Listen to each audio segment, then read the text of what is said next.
Hi, Mark. Sit down, son. I'm scared. The client is a 10-year-old kid or 11-year-old kid, I think, in the novel, who witnesses the death by suicide of a lawyer, a mafia lawyer. A man lies dead by his own hand, yet this boy remains silent. Before he dies, the lawyer tells him something that nobody should ever know, especially an 11-year-old kid. We got to get our hands on that child before the mob does. Why should he talk if we can't protect him? You talk to the feds tomorrow, I'll kill you. It's like the kid who knew too much. What did Roman tell you in that car? And he gets caught in the quagmire of the juvenile justice system and tries to get out of it. And he hires an attorney, Reggie Love, played by Susan. How many cases have you won? More than I lost. How much do you cost? How much you got? If I don't answer your questions, I could go to jail. Maybe. Bodies start falling. You know, typical Grisham story, I guess. The Client is John Grisham's 4th consecutive #1 bestseller, and all the books have a legal setting. You're right. You do need a lawyer. Because Grisham was a lawyer for 10 years before becoming a novelist. You write about what you know. You can take any murder and make a few changes here and there and come up with a pretty good mystery, who done it and why and all that. And before you know it, you're developing a story, and so that's where the ideas come from. Did you attempt to interrogate my client outside the presence of his mother? No. No. Definitely not. I need a lawyer. What for? To protect my rights. All the books are plot-driven. They're very much concerned with plot, action, story. The books are somewhat visual to read because the writing style is very simple. And that style, I think, has a lot of appeal with Hollywood because that's basically what a movie is. This movie adaptation is directed by Joel Schumacher and stars Academy Award winner Tommy Lee Jones, Susan Sarandon, and 12-year-old Brad Renfro. I want that kid in court and on the stand. Manana, you hear what I'm telling you? Once I realized in about 1987 or 88 that my first novel was actually going to be published, at that point I had the bug to write, and I quit right before the book came out, and I've never looked back. I've never missed the law office. Sometimes being strong means asking for help. We played enough games here?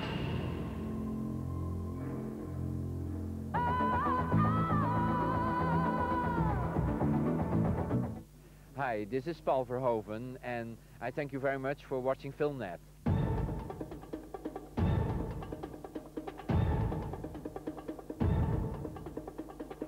FilmNet in June takes you into a breathtaking world of thrillers to make your skin crawl. This is the battlefield right here, and this is my case, okay? You stay away from my wife. Is somebody asking you to lie to me? Nobody's getting away with anything. Don't do it. Here's what's coming up. I swear to God, I'll kill him. Canvas. I am not your wife. A nightmare in the daylight. Silent thunder. Mayday. Mayday. Stranded. Don't leave the room. Treacherous crossing. Thunderheart. It's your word against my word. If you think the summer's too hot, FilmNet's got over 300 movies guaranteed to keep you in the shade.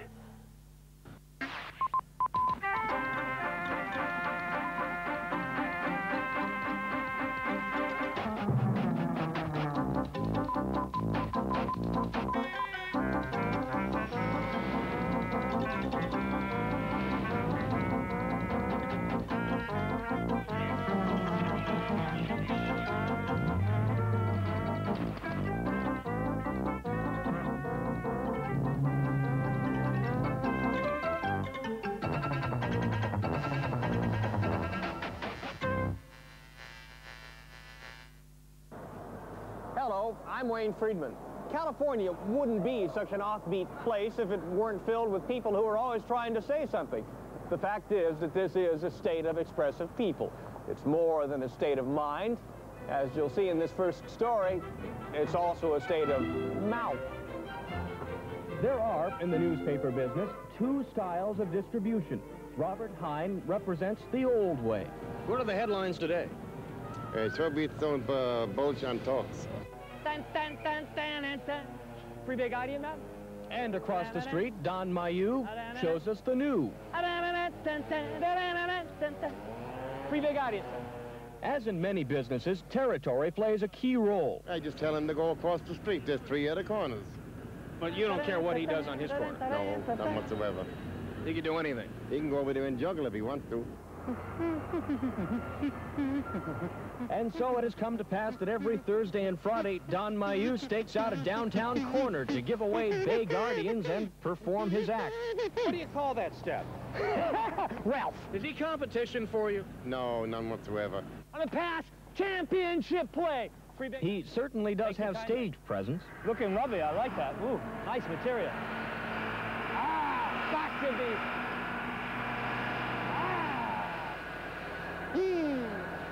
I think it's add a little bit more to the corner. Ladies, can I interest you in a Free-Bay Guardian? Here's a free 2 for you. I make people smile. That feels real good. Yeah. Don's bosses like him because he gives away about 1,000 papers every day. We like him because he's sort of different. As for Robert Hine, we're not sure. Don's okay? Sure he is. Nothing wrong with him. I haven't met the gentleman. Oh, well, maybe they'll meet someday.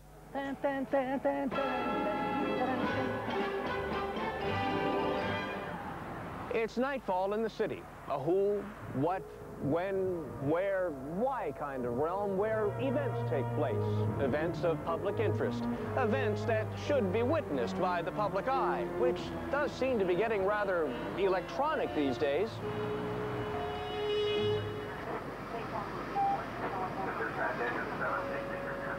3:15 a.m. in a metropolitan newsroom. It's several hours past closing time and everyone's gone home. All is quiet, save for the endless crackling.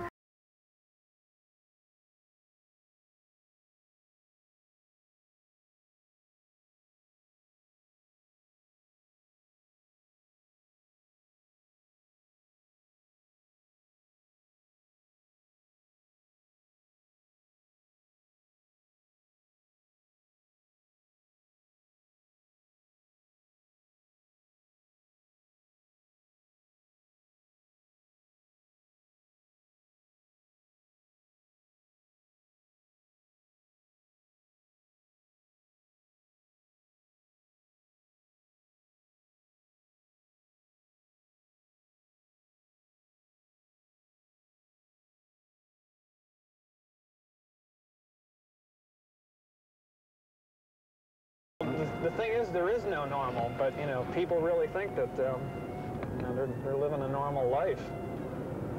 You know, work their 9 to 5 and then go home and plop themselves down, watch the news, which, you know, I may have contributed to, play their Atari and pass out. That's it. That's boring.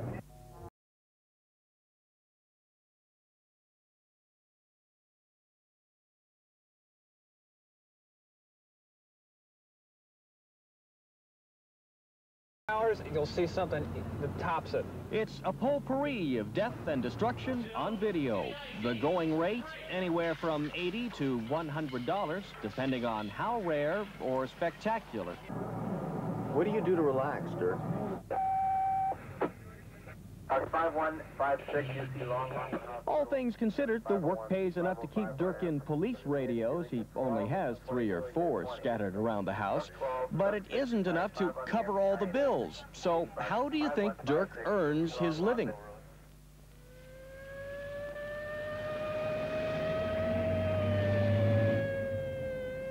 Well, when Dirk isn't chasing ambulances, he's a certified paramedic.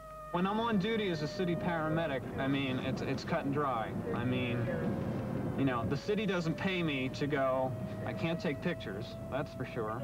You can't get the 2 jobs mixed up at all. Dirk Van Wart, it's a Code 3 existence. Red lights during the day, television lights at night. Not even a wreck to go to. That's pretty sad. Wish I could entertain you boys. But Spot News is an unpredictable mistress, because just when you think she's let you down,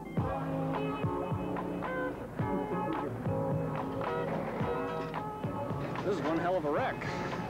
Apples? I mean, there are apples everywhere. 13 cars mangled, twisted, smashed to smithereens. No one killed, but great pictures. Everything else is boring. I can't sit home. I can't watch Kojak or Streets of San Francisco. It's boring. I don't even know why people watch it. You have to be there and see it in every dimension possible.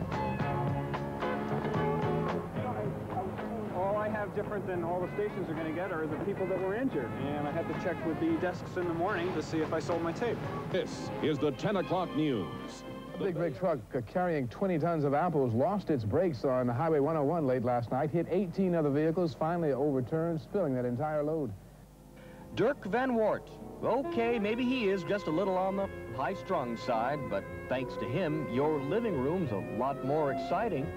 If you didn't have any fires, you know, fantastic chemical spills with trucks rolled over, what have you, well, I'd be out of business, and what would you guys be showing on the news? Now, what would you be showing? Well, that's one nice part about working in the news. There's always something new going on. If the politicians aren't taking pot shots at each other, if things get really slow, then the press can take pot shots at itself. Consider this disgusting, filthy rag, the San Francisco Examiner.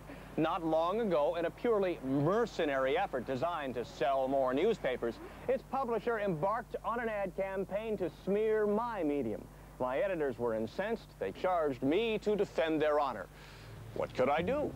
What now follows are the most self-indulgent 3.5 minutes of television news ever produced in California. It's as potent as the war between the sexes, like two branches of a noble family locked in mortal feud. And now, just when it seems safe to think independently, we're reenacting Galileo's experiment to find out which is heavier, TV or the Examiner. The blood flows again. The kind of thing that might only happen in California. Ads on the tube and in print. A broad-sided sneak attack claiming television news is bad for the brain, while their newspaper is not. What do you know? It's still got more substance. We'll return to this point later, but first things first. Do I think it's fair? No, it's absolutely not fair. It's very unfair. Andy Berlin of Goodby, Berlin, and Silverstein, the ad man who wrote this scurrilous trash. How can you say these things about television news? And please, confine your answer to 7 seconds. It's sort of like the guy who is explaining why he made love to his best friend's wife. He says, if I don't do it, someone else will. Well, you know, we began to wonder how much news there really is in their typical newspaper. So we ripped and tore and examined the Examiner. Well, here's the news pile. Here's the advertising pile.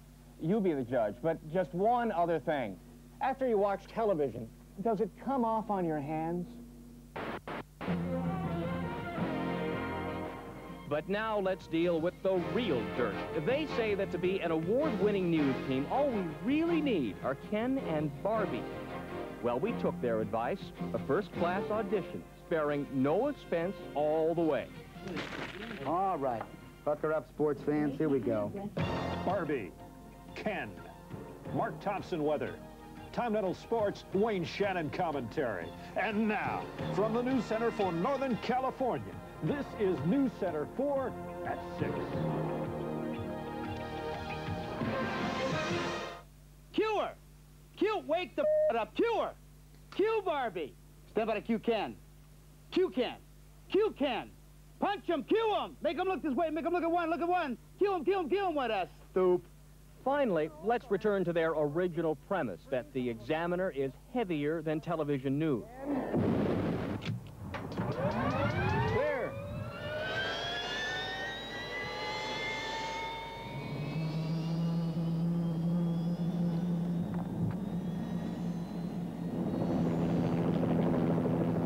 We decided to test that theory with a demonstration of our own. Whoa! After all, we have a helicopter. They don't. And now, please note, our exclusive isolated camera slow motion instant replay clearly shows the television falling directly to the ground as the newspapers flutter away. Clear, decisive evidence that TV news is heavier with crushing impact. And with that, we rest our case. I'm Wayne Friedman saying thanks for watching. We'll see you next time on California Offbeat.